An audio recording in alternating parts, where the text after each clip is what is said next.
Guys, kahit tayo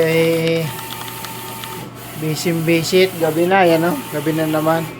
So, nakapangako tayo guys, sir.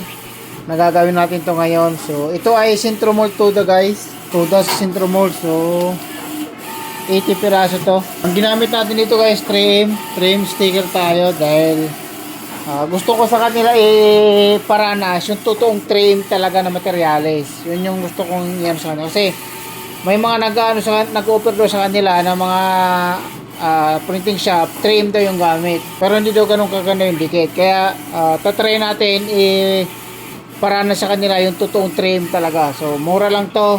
Presyong hindi trim to. So mahalaga, sabi nga na yung check, mahalaga tuloy-tuloy lang. Yeah. So bukod sa sticker guys, nagpapagawa na rin sila sa atin ng t-shirt.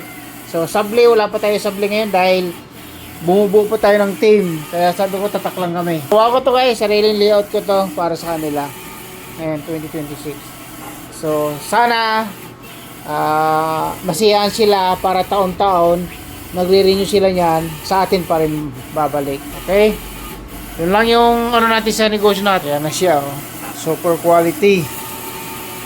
So naka 6 plus nga pala tayo dito. Kaya dahil gusto nila medyo maano yung kulay, nag 6 plus tayo para ma-achieve natin yung ganyang ganda. Para hindi agad mangupas. Kasi pag purpas lang yan guys at sticker, alam naman natin mga toda na bibili lagi sa araw. So wag natin tipirin sa ink. Ibigay natin yung quality na nararapat talaga sa kanila. Para balik-balikan tayo. Ayan. So nagsample ako sa kanila, purpas lang. Para makita nila yung pagkakaiba. Tapos ibibigyan natin yung final, naka 6 bus. Alright. Baliktad tayo, ano? Ang iba nagbibigay ng maganda sa sample. Tapos, ganun talagang buhay.